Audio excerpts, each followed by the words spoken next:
What's up, Course Heroes? Welcome to Zero to Course Hero. I'm your boy Amit, and today we are talking about Zoom integration within New Zenler, and we are going to walk through all the different ways Zoom and New Zenler is integrated. So, New Zenler provides you 5 different ways you can use the Zoom integration.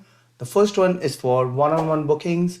Second one is for live class. Third is live webinar. Fourth is live interactive webinar. And then the fifth one is the live stream.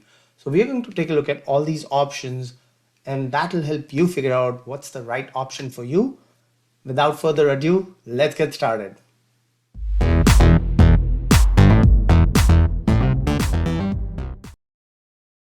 I'm inside my New Zealand school and I'm on the live tab here. And in this live tab, you will see all the different options for webinars. And what it also shows you is this super cool calendar that you can look at by week, day, or just in a list view to see all your upcoming live classes. So the first one that's coming up for me is the one-on-one booking. Let's head on over and see how I've set that up. So for one-on-one bookings, again, it allows you to create one-to-one bookings with you and your clients, your students. Maybe you're doing pre-sales, you can use this one-on-one for that. If you have Calendly, you're very familiar with one-on-one booking. So you could replace your Calendly with the New Zenler one-on-one built-in booking system. To do that, what you're going to do is go into create a new booking.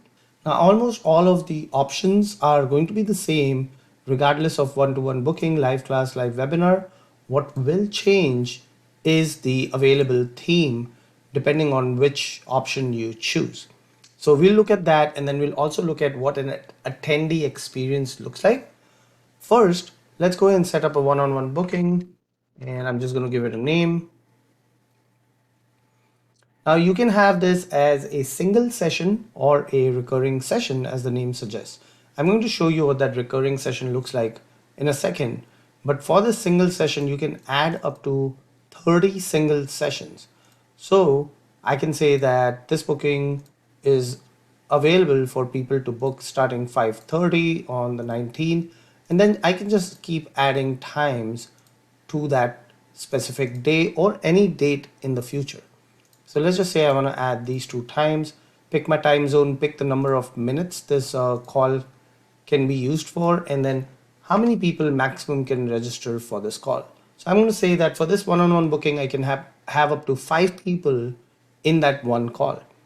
And then you can also make it secret, which means only people with the link will be able to book it, make it public so it's searchable, or attach it to a specific course.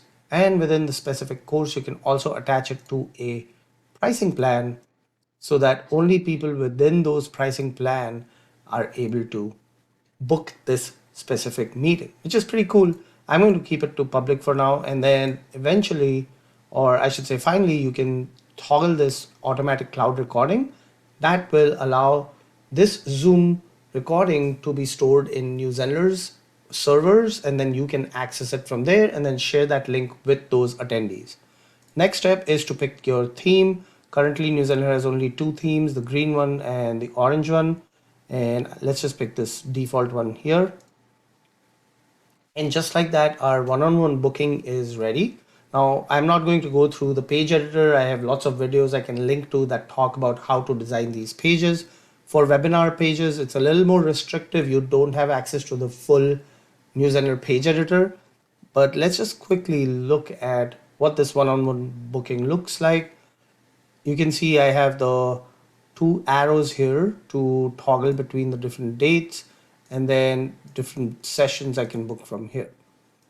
And once I click on the schedule free discovery call, now this brought me to a thank you page because I'm already logged in. But if your visitors are not logged in, they will be asked to register. So let me show you what that experience looks like.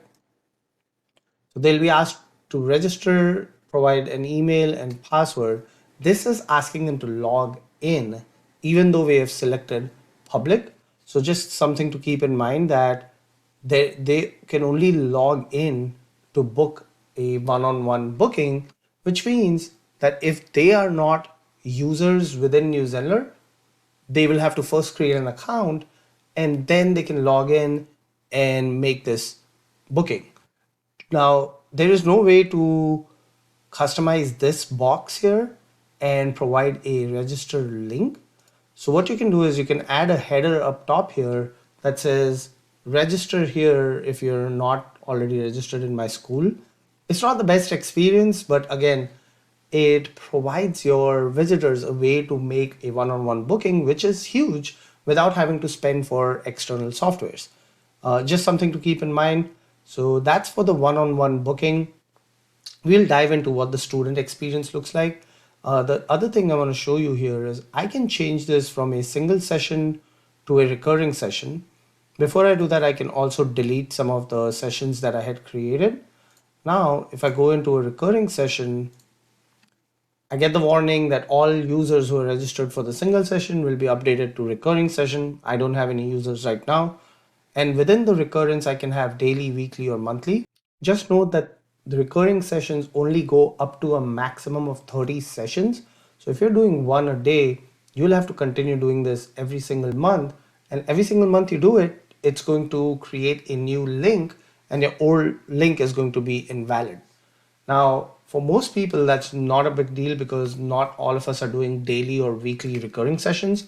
But if that's a deal breaker for you, then I would suggest do not use this recurring option. Instead, you might have to stick with Zoom till Zenler comes up with a better option where the recurrences just go on forever, right?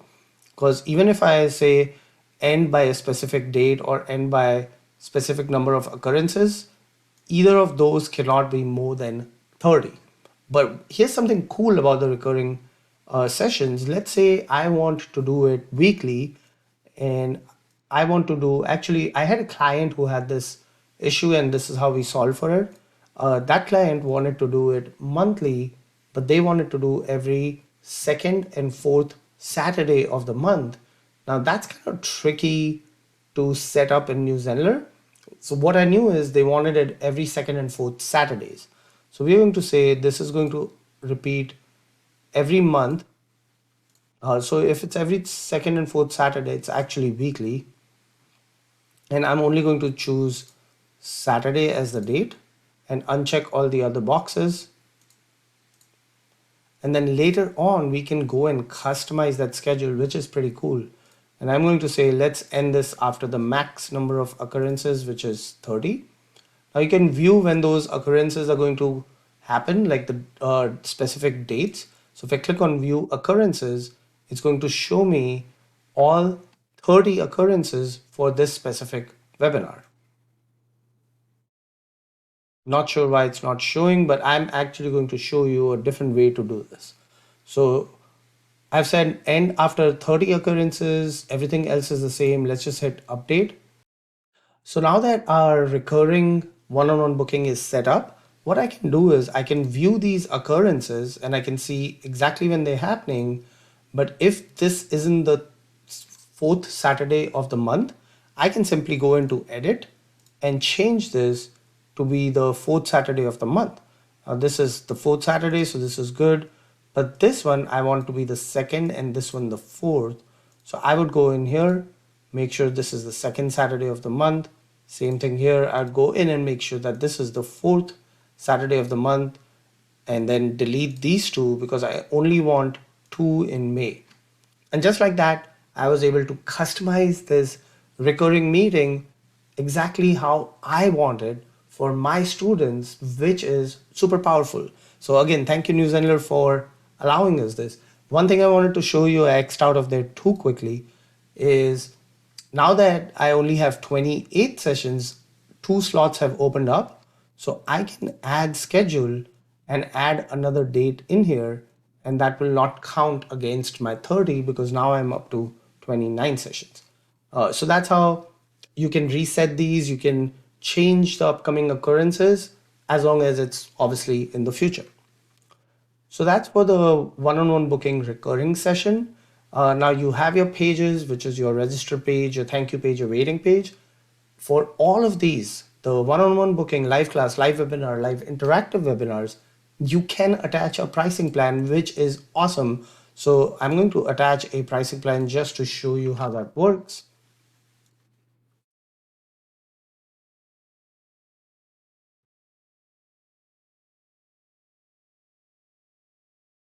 You can also pick your tax category. So I'm going to just leave it to digital and add. Now, if anyone goes to the register page, they will be presented the pricing plan, and that pricing plan will take them to the checkout page.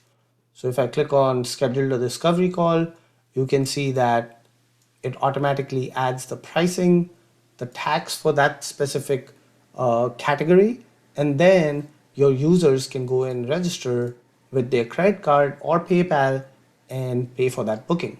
Super cool that you can easily add pricing plans to your one-on-one bookings. The automation piece, I've covered it, so I'll link to that video. And then anytime someone registers to your webinar, you can send them, you can find your registered users here. And then finally, once your recording is done, that cloud recording will show up in this cloud recording tab. We're going to actually do a live one-on-one webinar. So I'll sign in with my second computer as a student and go through the process, enable Zoom and start the webinar. So, or start the one-on-one booking. So you can see what that student experience is.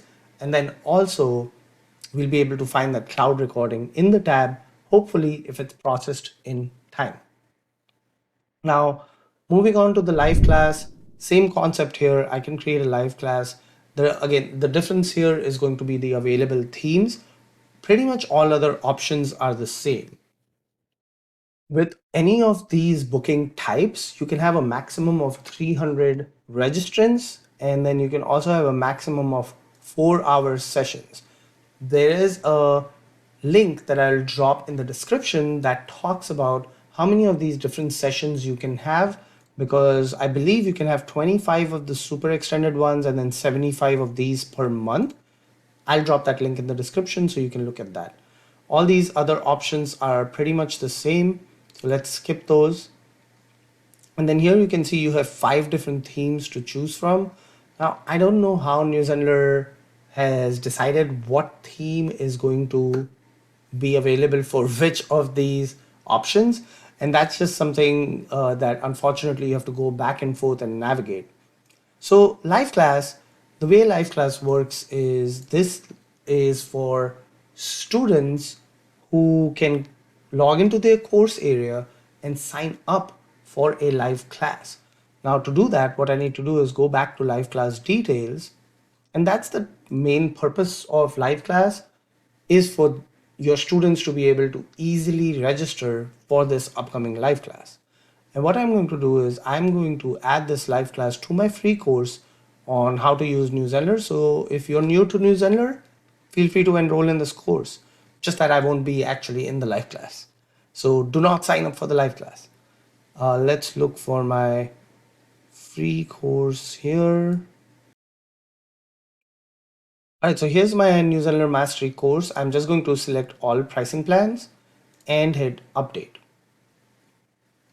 Now, anytime a student logs in, they will be able to sign up for that webinar or the live class, but there is one more step to it. So let me show you that.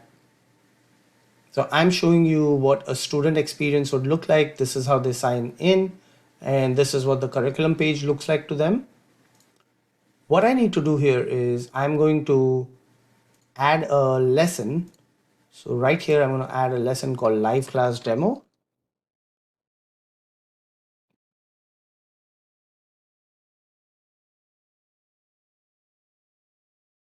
Once you have given your lesson a name, we're going to select this live option here.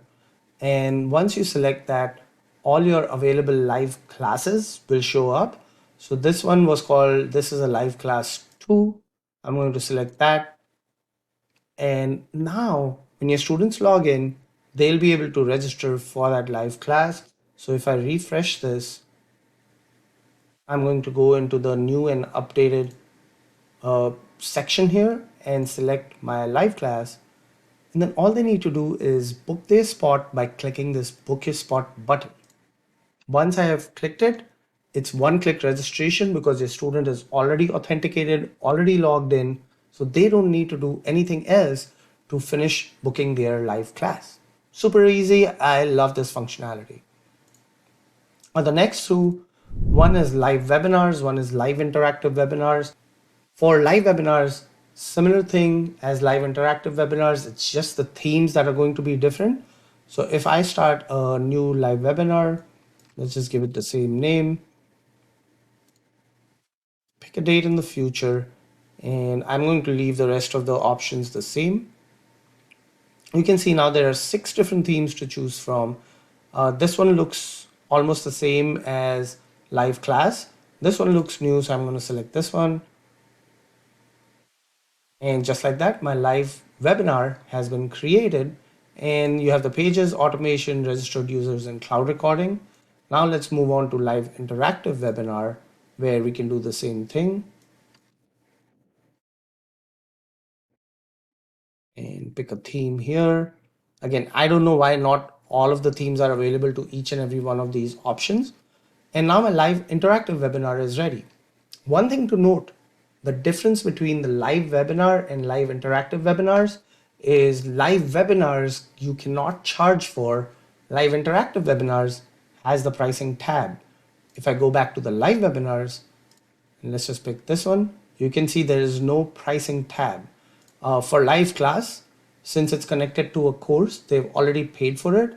But if you don't want to connect it to a course, again, you have the pricing option. Now let's hop on as a student and take a look at what this live one-on-one booking looks like from a student's perspective. Before we get there, one last thing for me to do is start the class. So New Zealand is giving me a warning. Are you sure you want to start this? I'm going to say yes. Let's go ahead and start it. So it's going to launch Zoom, and let's see if I can enable my second camera here. It's not taking up my second camera, which is, it's fine.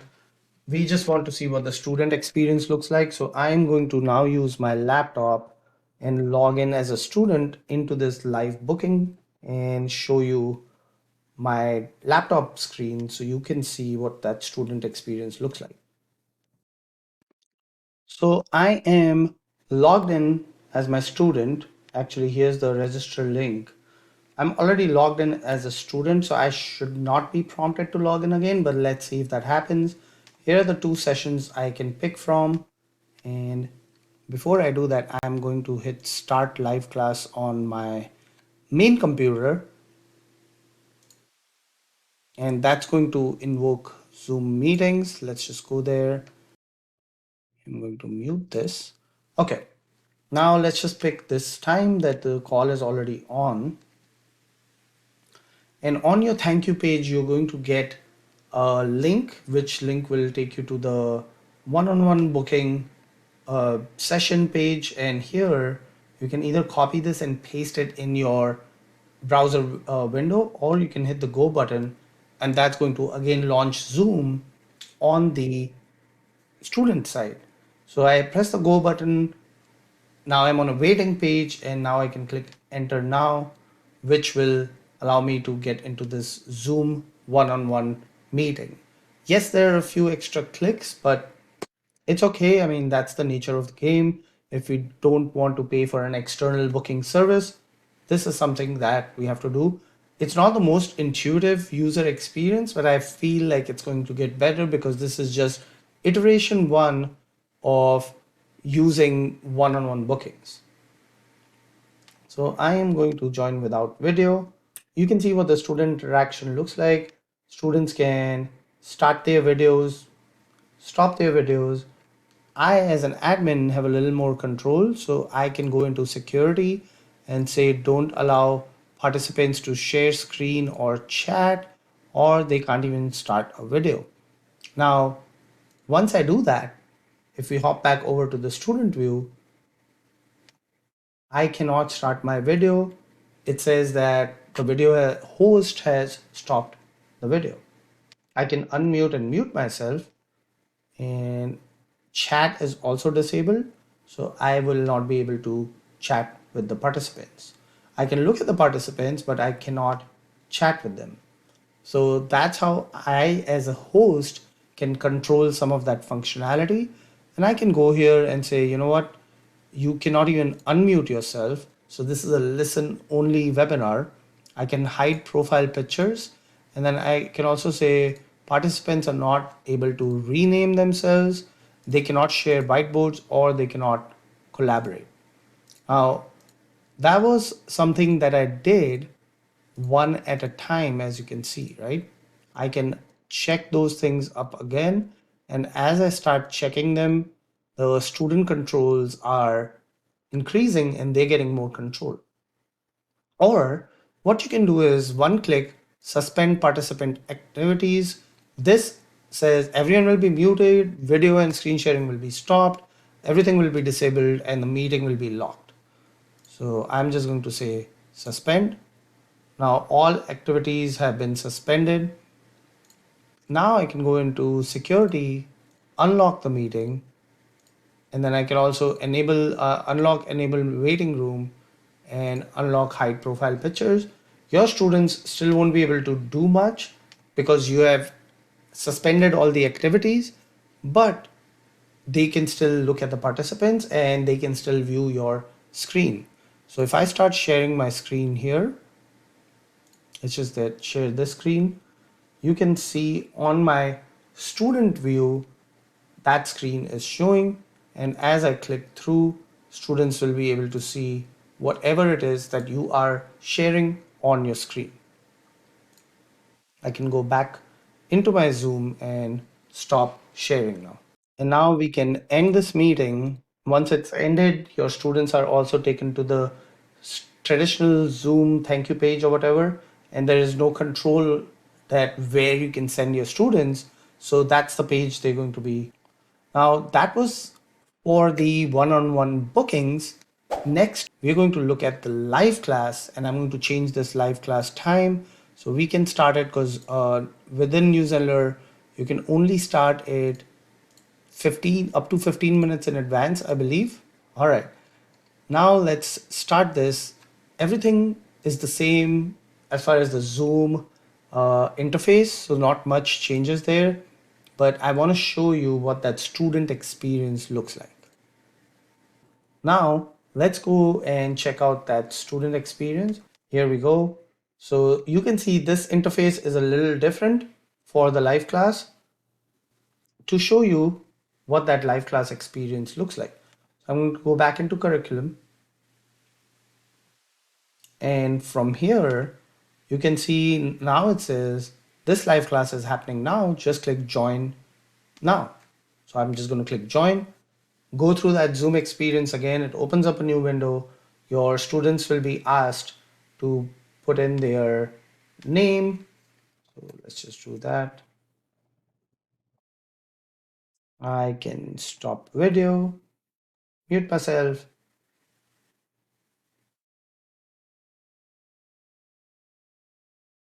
and let's join in.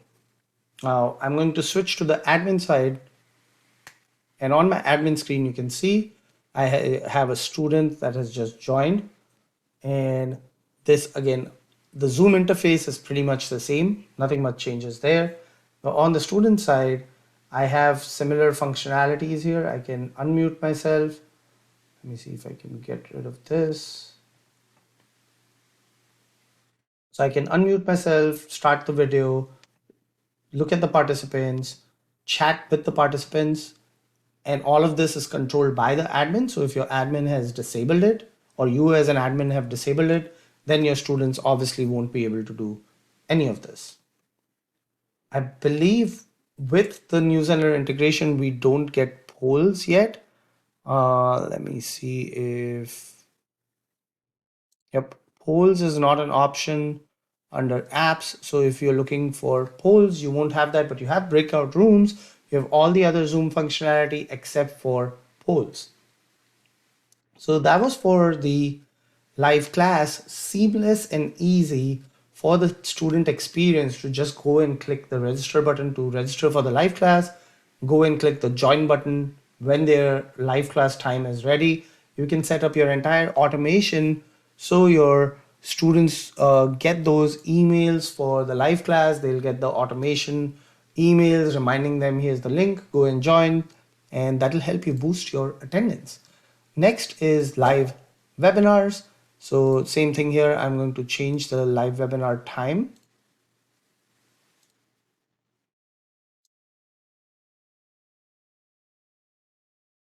And each time I'm starting these live classes, it's going to count towards my monthly quota of 100 Zoom sessions a month, but it does reset every single month. And that's on the pro plan. On the premium plan, I think you get 200 or 300 sessions. So now I am joining this as a host, and I keep forgetting to mute myself. All right, I've joined it as host. Now let's join as a student. So we are back on my student experience page here, and we are at the live webinar. So this one is live class is done. I haven't registered for this webinar yet, so first I have to hit the register button. Now the cool thing about the live webinar is they can register without having to sign up for your website as a student. All right, so I have registered with my name and email. Once you're registered, you're taken to the thank you page. And depending on what time the webinar is starting, that thank you page will turn into a waiting page. And from this waiting page, it's going to say either enter the webinar or waiting for the presenter to join the webinar. I've already joined the webinar, so something tells me that this might be the wrong link that I have clicked. Let me check on that. Okay, it was actually indeed the wrong link. I'm glad I checked it. This is the right link as a student view. So let's register again. And this time we should be shown the option to enter the webinar. So I'm on the thank you page, go to the live webinar. That brings me to the waiting page. And the waiting page has the enter webinar option because the webinar is already started and the webinar time has already passed. So now we are entering the webinar. So I'm inside my live webinar. You will notice that from a student UI perspective, this Zoom webinar is pretty trimmed down. They can either chat, raise their hands, or see captions. There is no way for anyone to see the other participants. In the audio settings, I can change my audio input, but I cannot speak. And as an admin, if I jump back into my admin mode, I can see that I have attendees and I have the panelists, but my attendees, the only way for them to interact is through chat. Now on the admin side, you don't have the suspend participant activity button because they don't have any activities that you can suspend. You can allow the attendees to raise their hand. You can allow them to view the participant count. So if I keep this checked as a attendee, now my option to raise hand has disappeared, but because there are no other attendees, I am only showing one in the top left corner here, one attendee and one panelist. And as more attendees start joining, that number will go up and I'll be able to see that, but I cannot interact with anyone. I can chat, and that's pretty much the extent of what I can do. But even the chat here says disabled, so no one will be able to chat. Now, if you're running a listen only webinar, this is probably your best bet, is to run a live webinar because it's not interactive. All your attendees are listen only mode. They cannot be unmuted. They have to become a panelist for them to be unmuted. Now, if I go to this attendee, I can allow them to talk. So I can press this allow to talk button, or I can promote them to a panelist. So there are two different options. Allow to talk just gives them the option to talk. Back to my student view, you can see it says the host would like you to speak. So I can, as a student, either unmute myself or stay muted. And then I can also promote this person to a panelist.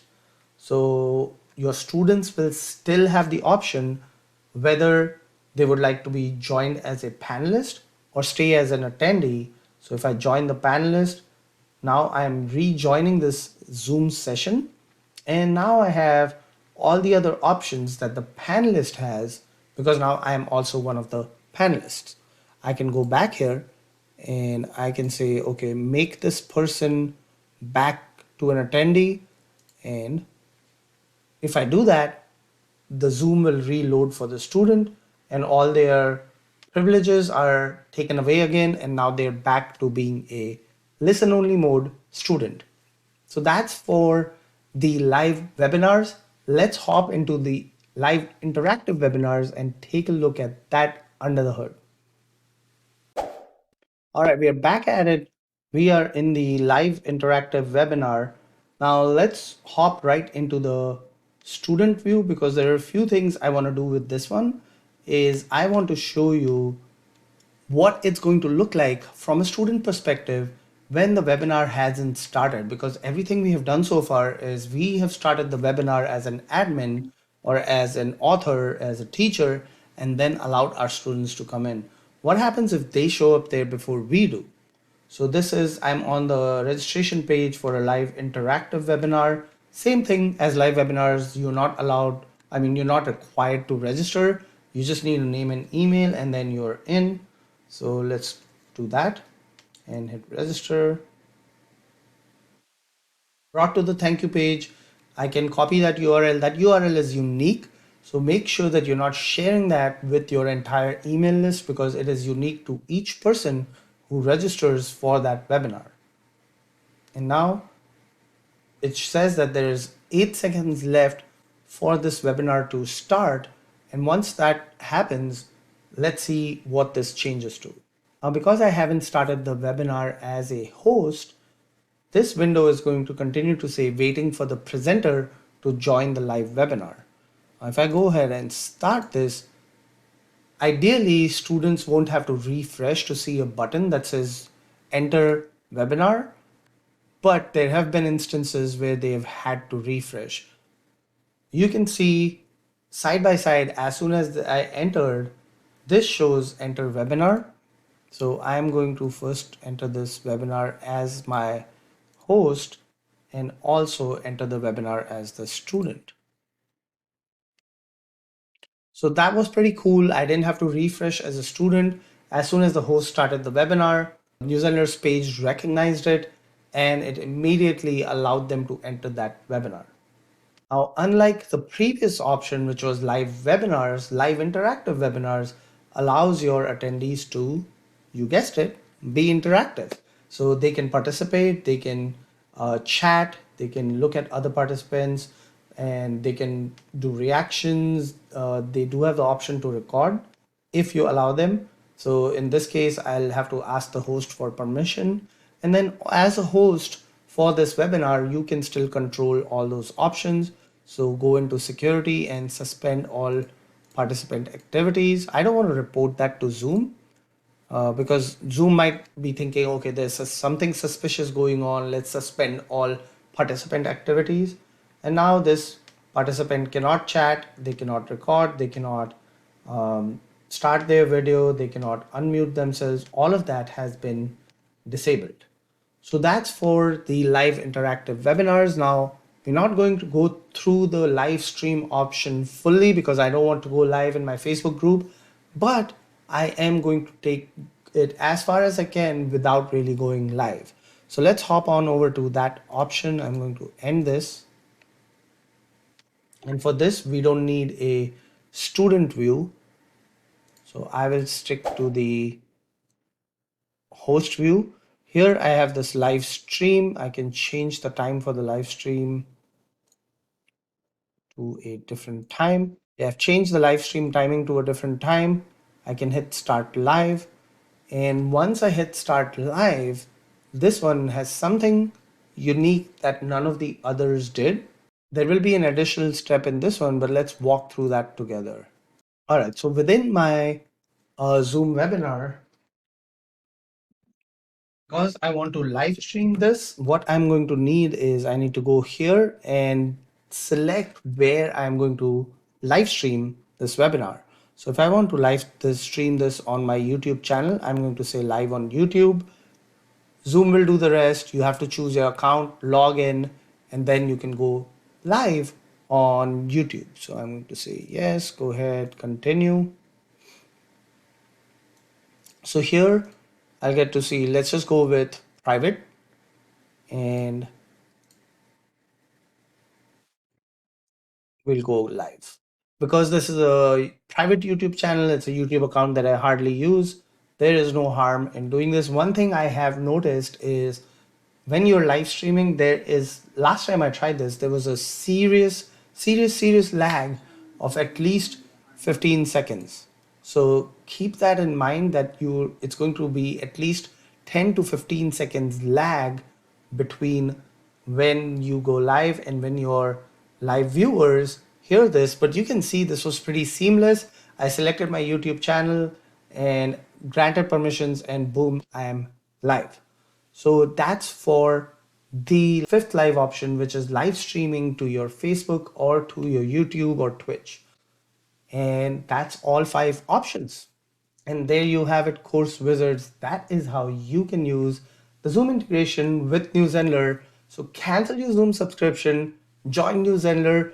Don't forget to use the link in the description so you can get my bonuses once you sign up for your New Zenler subscription. With that, don't forget to hit that subscribe button, type a comment below, let me know how you are using New Zenler, and until next time, keep creating.